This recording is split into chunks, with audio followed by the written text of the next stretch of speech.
My wife Sarah looked me dead in the eyes one rainy Tuesday evening and said the words that would eventually end us. "Mark, you're being paranoid again. If you don't stop this, you're going to ruin us."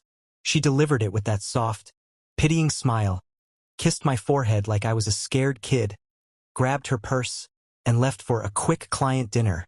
The door clicked shut. In the silence that followed, my hands started shaking so badly I had to set my coffee mug down before I dropped it.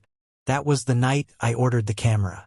If you've ever felt love turn into quicksand, where every "trust me" sounds like a warning, hit that like button and subscribe so you don't miss how this ends. Drop a comment. Where in the world are you watching from?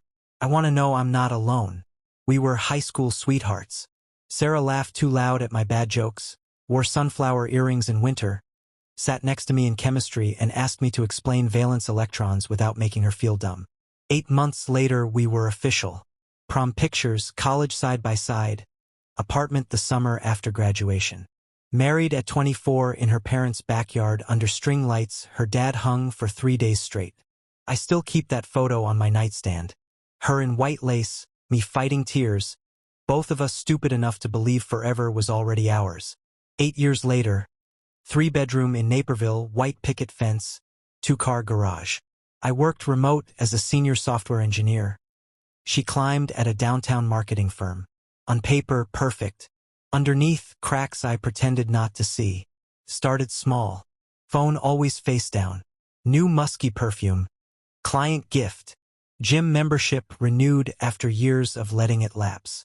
I want to feel good about myself again. Fair. But the late nights stacked up. Brainstorming, pitch prep, networking drinks.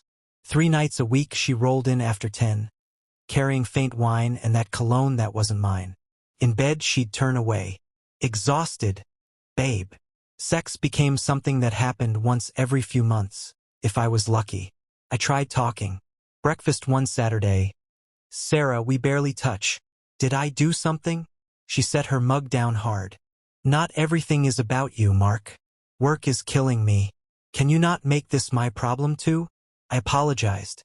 Then the line that kept coming. "You're so insecure lately. Maybe talk to someone," said with concern like she was the stable one.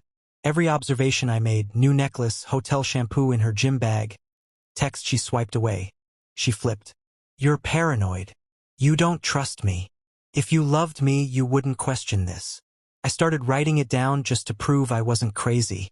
October 12th. Home 11:47 p.m. Lipstick smudged. Blamed.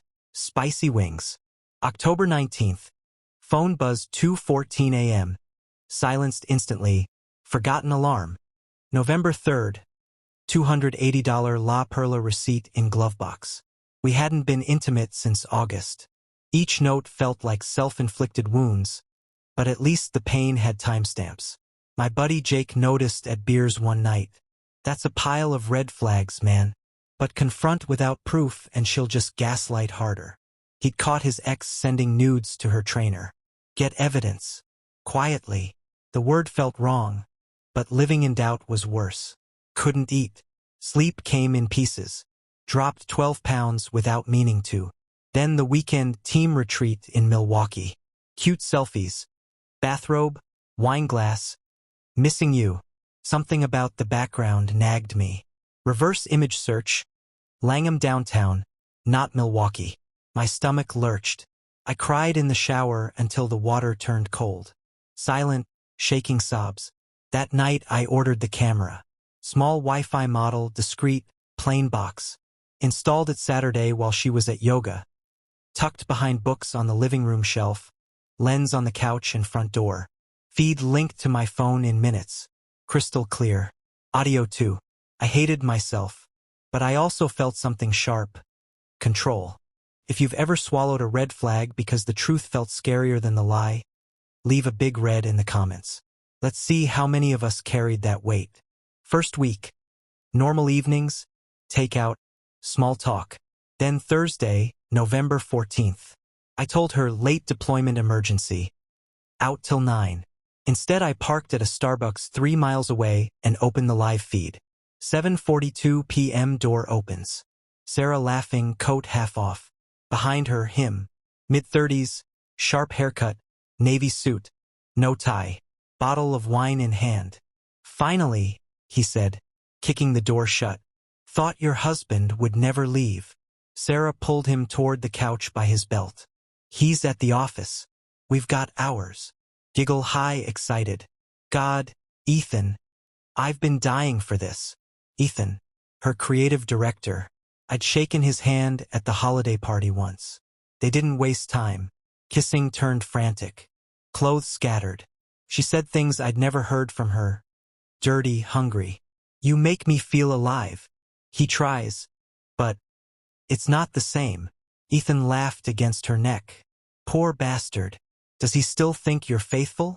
Her reply cut deepest. "He thinks he's paranoid. Keeps asking questions.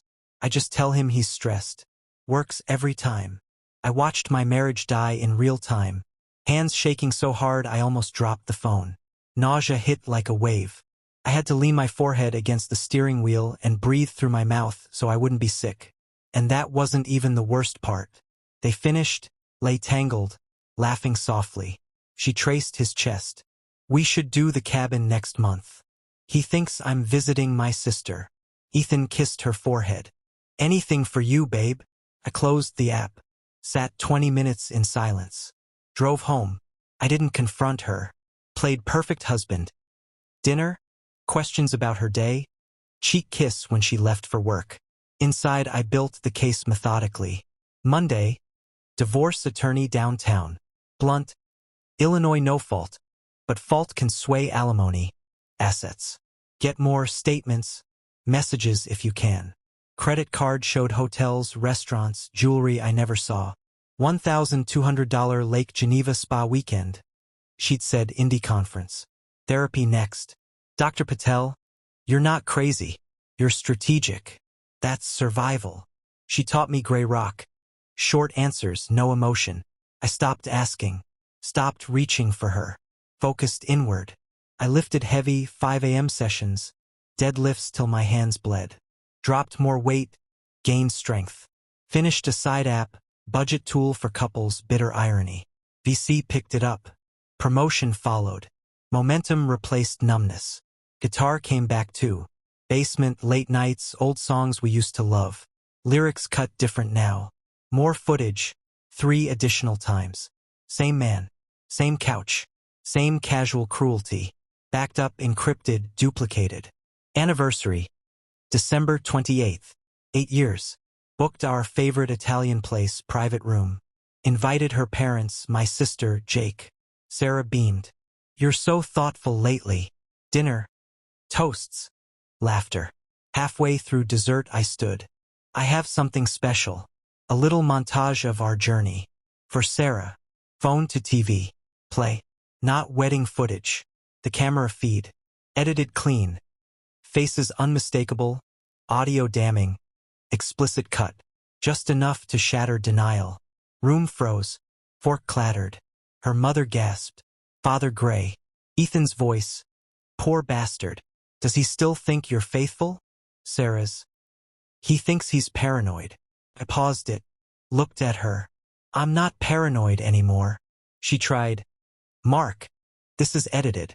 You spied on me? You're sick." Voice cracked into hysteria. Her dad. "Sarah Marie, is this true?" She crumbled. Tears. "It was a mistake. I was lonely. You were distant."